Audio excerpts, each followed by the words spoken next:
laimėjęs taurių kažkas gaus, kas labai pasistengs.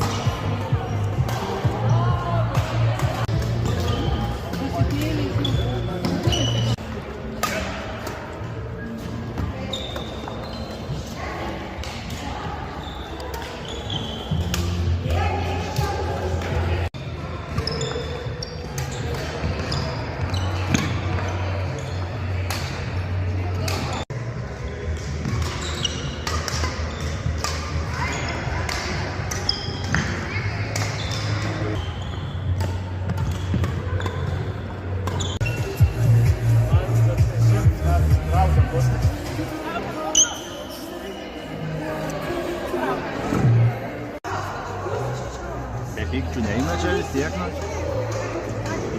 neina žaidime, ne.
Ačiū.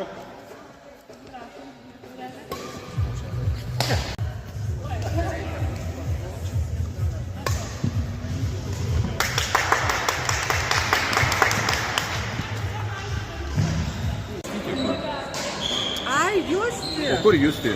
Ne, man. Va. Justė, palauk. Va. Negaliu. Palauk, sekundė.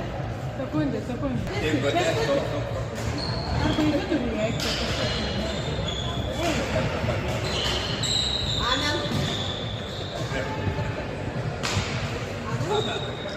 Traukia pilvus, krūtinės atkišas.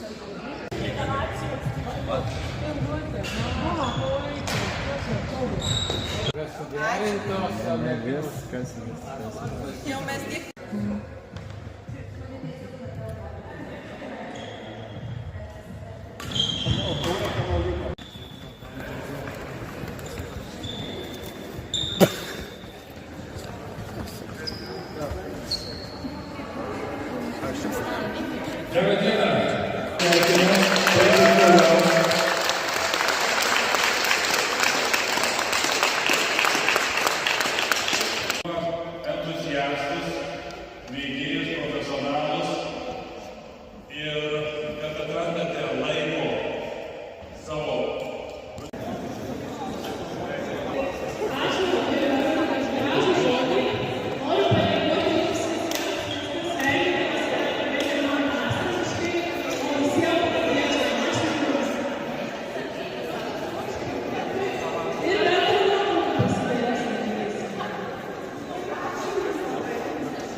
gimimo diena, su gimimo diena, gimimo diena, su gimimo diena. Bus triufelinis. Koks skirtumas, jau čia nepataikysi visiems visų. Ne? Ai, čia ne viena.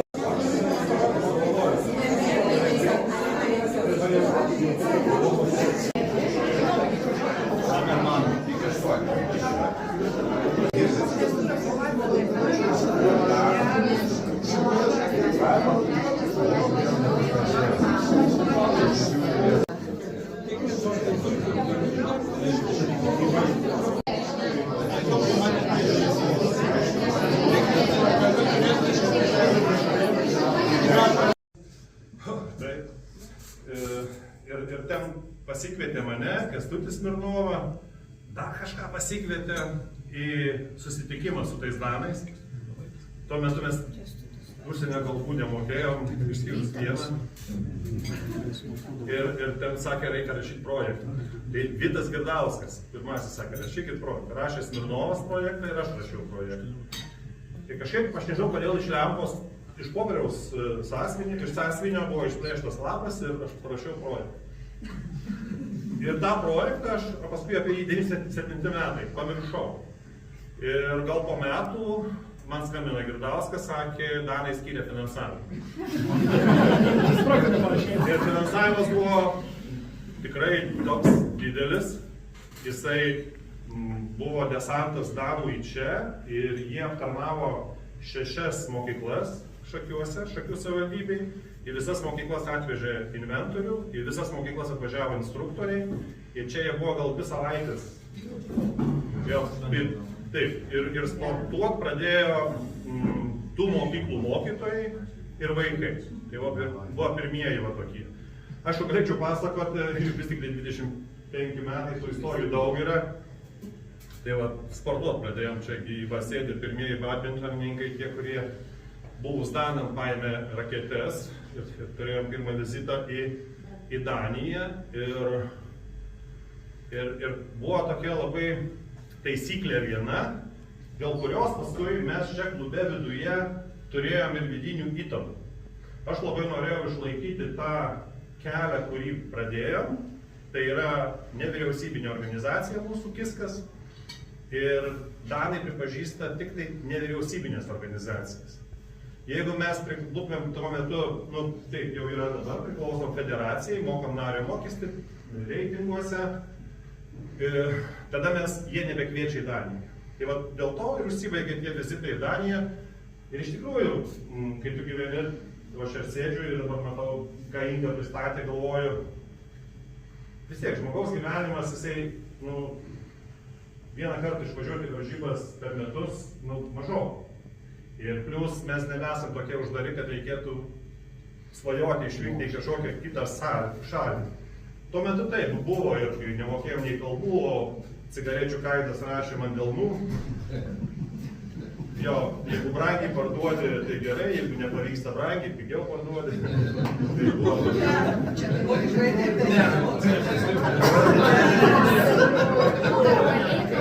Jo,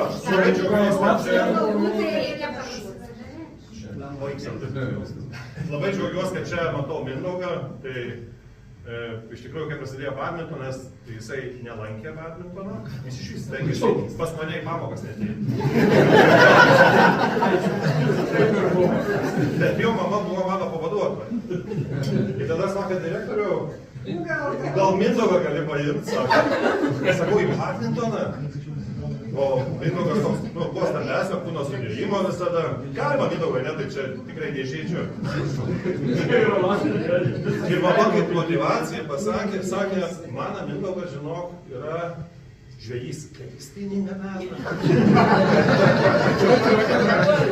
Ir jūs ko gero pastebit, kai matot Mindaugą žaidžiantį, kad jo judesys yra jo riešo. Ir galbūt galiu dalykus tokius trumpus. Mes dar priklausėm tokiai tarptautiniai kultūros ir sporto organizacijai. Tai tokia organizacija, kuri daug Europos šalių ir ten suvažiuoja jų vadovai. Tai į tuos susitikimus ir aš skraidydavau ir ten reikėdavo pasakoti, kaip mums sekasi badmintoną vystyti Lietuvoje. Ir aš ten, prancūzai, anglai ten pristatinėdavo, aš nepristatinėdavau su vertėju. Ir mano vertėjas buvo mokytojas Antanas, jisai sakydavo, tokie skaičiai pas juos. Pas juos ten 7 milijonai žaidžia, 6 milijonai. Jis tik mane ruošė, kad aš pasakyčiau, kiek mūsų žaidžia. Aš padaugau 2, kad žaidžia ir pasakiau 82. Tai va, tai tikrai šitas buvo dar vienas atvejis ir nuotykių visose išvykose į Daniją, kokią žmonės atsiveria.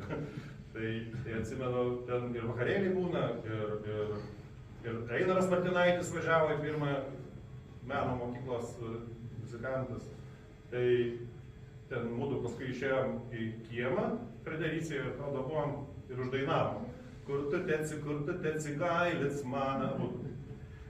Mes ten gerai padainavom ir gal grįžom į barių, o ryte jau komandų vadovus kviečia į susirinkimą. Ir aš einu kartu su Antanu vertėju. Ir ten kažką Danai šneka, tokiais pakeltais tonais. Ir Antanas sako, Latvija vis duoda.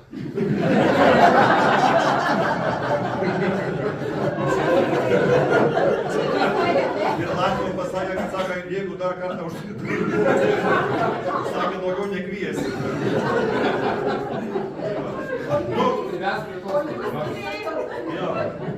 Tai gal užteks, ne? Tai sveikinu visus gražios šventės.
Ir į tarptautinius badmintono festivalius Danijoje moksleiviai suaugusieji vyko nuo 99 iki 2004 metų.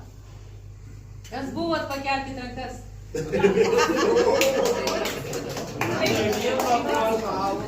Tai du rankas ket. Klubo nariai. Vėlgi, tai yra 14 metais skaičiai, tada buvo 98. Ačiū už mūsų klubo pasirinkimą. Ačiū.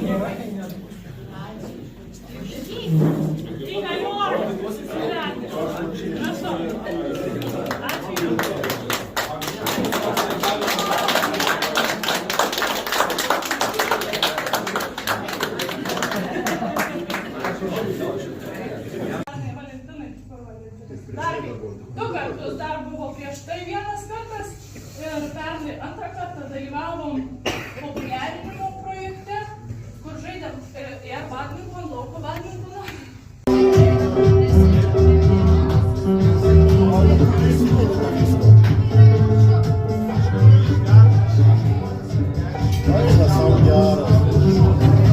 Šitą filmuką pradžioje persis asmeniškai.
visame pasaulyje.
Аллилуйя! Сидіть нам інтернету забрушу магічну песню. Реклама geras ritmas. Puikiai. Puikiai.